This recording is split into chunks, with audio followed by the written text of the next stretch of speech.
Good morning, everyone.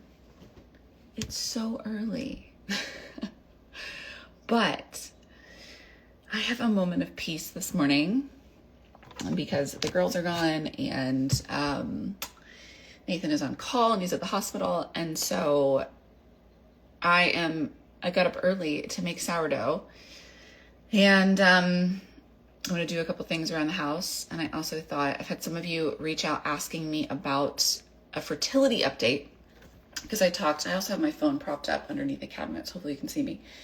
I was going to come on here and give an update about the fertility journey, and also some ketamine assisted therapy updates. And you're going to watch me make, I think, is going to be my first successful sourdough loaf. And I'm so stinking excited. So if you're here, you're getting me in my PJs with crazy hair and glasses, and you're going to make sourdough with me while I tell you about my fertility update. But look at this. Look at how amazing. It rose perfectly. Doesn't it look so good? I screamed this morning when I saw it, because we've been trying to get this thing to double. Usually it's like half of this and it doesn't rise, but I think I fixed the issue with my starter. So if you've been following me, I think we fixed it. So I'm really excited.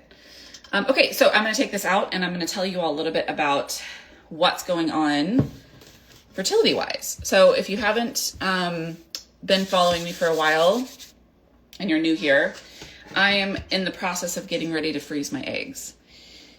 So, and I've promised to take you guys along on the ride for all of it. If you want to get up to date about where I am, I would suggest going to my stories and looking at the fertility story that I have on my stories. I'm also going to try to do this and talk at the same time.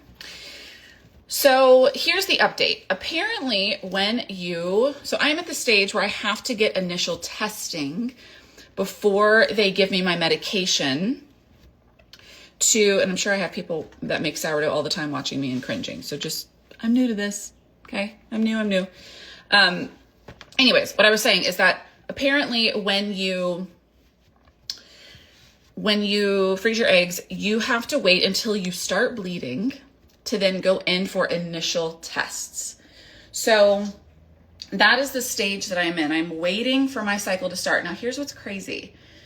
Once you start bleeding, you have 48 hours to get to the clinic so that they can take your blood levels and they can do an ultrasound. And then from there, the doctor can tell you what she believes or what he believes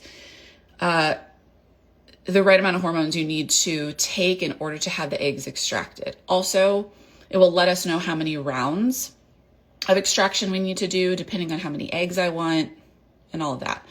So here's what's really frustrating. And I've promised to be so forthcoming with all of you about the actual process.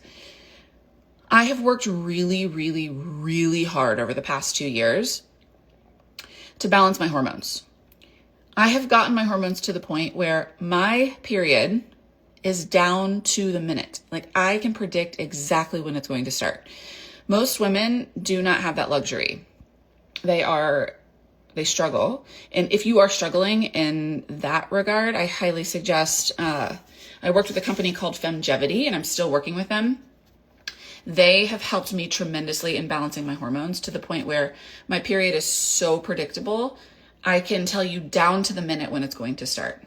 I have very little PMS symptoms. I feel very blessed for being 36 years old and having a really easy period. That has not been my experience the majority of my life.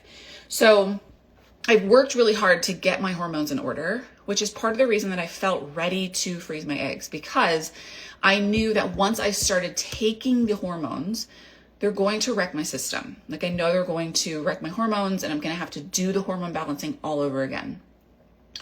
Now, here's what's frustrating. Because so many women do not have regular periods, these fertility clinics, specifically the fertility clinic that I am working with, which is Tennessee Fertility. It's through the Prelude Network and IVF MD, which I'll tag them here. They've been incredible. But since most women do not have regular periods, they will not schedule your initial blood work until you have started your period. And you have 48 hours within that window when you start bleeding to get your blood work completed. So here's what I'm running into. December, I started over Christmas break. Nobody was in the office, so I missed that cycle. I am technically supposed to start tomorrow. I messaged them late last week. And again, I'm telling you all, I'm going to be so transparent about this entire process. And I had a really long conversation with Nathan about this last night. He was like, you need to let people know, because this is what people will come up against when they're on their fertility journey, because so much of it is about timing around your cycle. So I know for sure that I'm going to start tomorrow. For sure. Like, that is, all of my periods are down to the minute. So I messaged them on Thursday and said, hey, I know I'm going to start on Sunday. I leave for Vegas because I have to speak out there and I'm seeing some friends on Wednesday. Is there any way that I can get in on Monday so that I can get these tests done and we won't miss another cycle?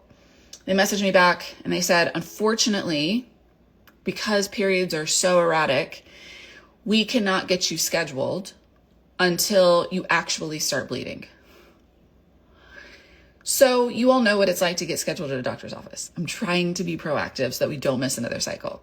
So that's where I am in the fertility journey. I'm trying to get in to get these blood results done, because we cannot do any injections to extract the eggs until the blood work is completed and the doctor gives me the sign off. So fingers crossed that we get in this month, because what I'm worried about, Monday is technically a holiday. What I worry about is no one's going to be there on Monday. Then when I try to call on Tuesday, I leave on Wednesday, we're going to miss another cycle. Hurts my heart. Like, it really, really hurts my heart. But that's where we are. So that's where we are with the egg freezing journey. But I want everyone to just kind of like know what it looks like. You've got to go through the tests before they can start giving you the hormone injections, and then you go in for an extraction. The extraction you do go under. So you are under anesthesia, and it is, an invasive surgery, but you do leave. You go home that same day, and you should be good to go by, the next day. So that's where we are. That's where we are on the fertility journey. I promise to keep you guys abreast on everything. I'm also documenting the whole thing, so you'll be able to see it. So yeah, that's where we are right now with the fertility journey. Any questions that you guys have about it, by all means, I'm an open book. I want you all to feel like you can ask me questions. So I'm looking at the questions right now. Consider another clinic. So I really, really love my doctor at this clinic. And I feel you. They'll let you walk in as soon as you get your period. That I'm talking to them about that, because I feel like it's really frustrating, right? Especially for those of us who've done a lot of work to balance our hormones, and we know when our periods are, like, we have them down to a T. That has been my biggest gripe. I also don't have a bread scraper, so I'm going to pick this up. If anyone wants to send me recommendations for their favorite bread scraper, that would be fantastic. This is now going to go back in. I also need to get a rising bowl. It's going to go back in here. So that's where I am, and I agree. I know that there's a lot of clinics where you can walk in. I just really, really, really am in love with this doctor. And I just really love the way that they approached me. I think the bedside manner is really important when you're going through stuff like this.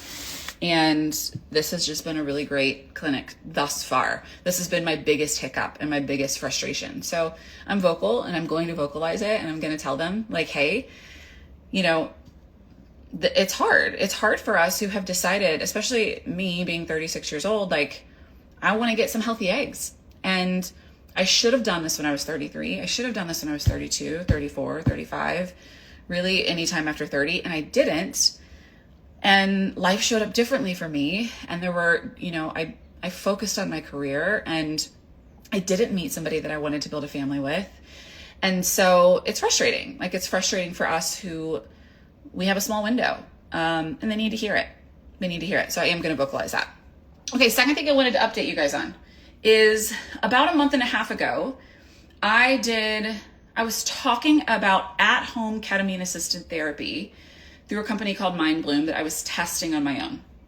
And I did a video because I had some really great results with it. Let me find another, and I want to talk about an update with that. We need more towels. They're all in the washer. Let me use this one. I'll replenish my starter.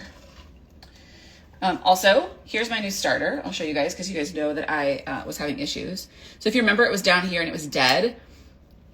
I'm jumping all around. For those of you who make sourdough, I did the 1-2-2 method. So I did, I poured my starter into a new jar, and then I doubled the water in the flour, and it brought it back to life. Like, look at how nice. I'll make another loaf today.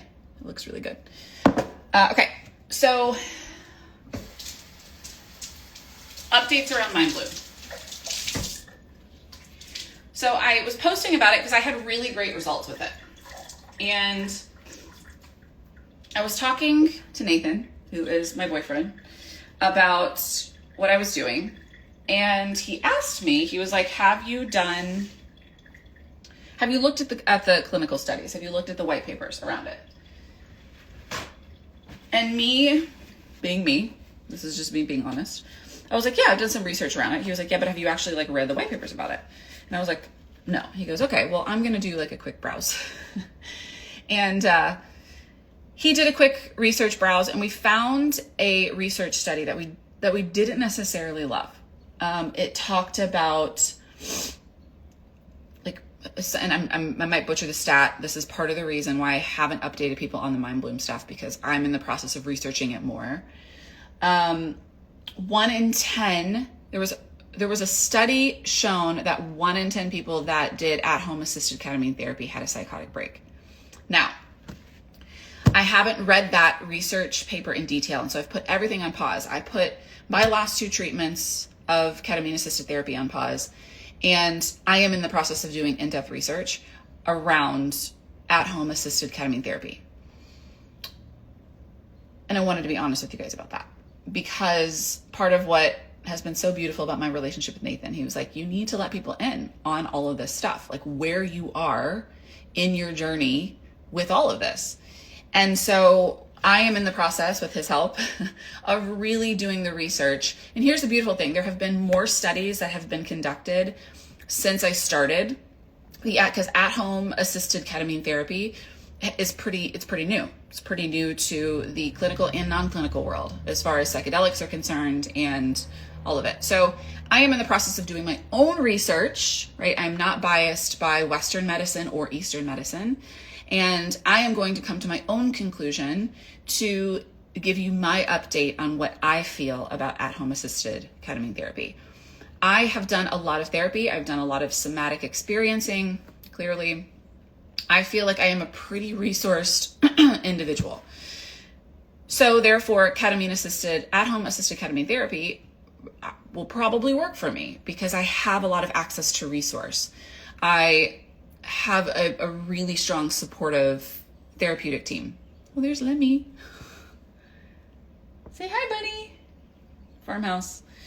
I know that there's a lot of people that try at-home assisted ketamine therapy who don't have that support. And those are the people that I worry about, right? I worry about, and or if you've been diagnosed with some sort of psychological disorder, like maybe at-home assisted ketamine therapy isn't the right option for you. And if you haven't been diagnosed with that, could at-home assisted ketamine therapy, could it trigger it? Like, could it trigger a psychotic break? I don't know. So I want to do deeper research. That is where I am with all of that. Full transparency, I am in a partnership with Mind Bloom. And I love you all and the people that follow me and integrity more than just throwing up some videos about something that I am not fully 150% behind. So when I started to do a little bit more of the research, and again, I am not pro or against what I'm saying right now, and I wanted to give you guys an update on this, is that I'm researching it. I'm dissecting it. I'm finding out the best solution, and I'm going to give you guys, all of you, because I care about you and I care about your health and I care about your mental health and your hearts. I want to give you all my most informed decision. And that's what you'll get over here. You will get true, honest opinions from me. And I am also so open to being wrong. And I am open to hearing all sides. I am here to have open communication around mental health because it is an area of research and study that is pretty new. Like, we are in an infancy stage when we look at the way that mental health has been researched, and the brain and the nervous system and our own psychological biology. Like, it's just young. And so I really think that we need to be diligent with stuff like this. And this is also why I love Nathan so much, because he has really pulled this integrity part out of me and has been like, let's talk to people about it. Let's give them the actual truth behind it. So that's where we are. For those of you who don't know, Nathan is an OBGYN. So he's really involved in women's health and pro-women, which is a really beautiful thing. So those are the updates. Those are the updates on what's happening in the fertility journey. Those are updates on what's happening with Mind Bloom. I also yesterday released my Manifest Your Dream Relationship 3-day intensive. It's my most popular training. If you want to come, you should. I'm going to be talking about quantum physics. We're going to be looking at how the nervous system affects your ability to manifest. It's so good. If you've ever been, I have some women that have signed up that have been like 3 times. And it's just a really profound workshop. So you should come. It's $11 to attend, and you get to hang out with me for 3 days, 1 hour a day. I talk about, we go into the nervous system in depth. We talk about, the biomechanics of manifestation. We talk about quantum physics. It really is, it's a solid 3-day intensive. But it is February 3rd, 4th, and 5th. And 1 hour a day in a private Facebook group. If you do not have Facebook or you cannot attend live, you will have access to the recordings, but you do have to sign up for it. And most people will attend live and then go back and watch the recordings again because there's so much juicy information. If you drop the word manifest underneath this video, I will DM you the link to join. So that happened. And that's where we are. So those are all of the updates. I would love to see you guys at the Manifest Your Dream Relationship training. I think I need to do like a sourdough training. I'm really loving it. So thanks for hanging out with me while I prepped my sourdough for its second rise. I will post pictures about if this bad boy actually turns out and if it bakes well. I'm feeling really good about this. Really, really good. We got this book from my sister-in-law for Christmas. And we have committed to going through every recipe and making every recipe. So right now we're at decadent chocolate chip. And tomorrow I'm going to make dill and white cheddar. So this is my life these days. Okay. I love you guys so much. Thanks for coming for the update. I'm going to go feed the chickens and do some laundry. And I will see you guys soon. Love you all so much.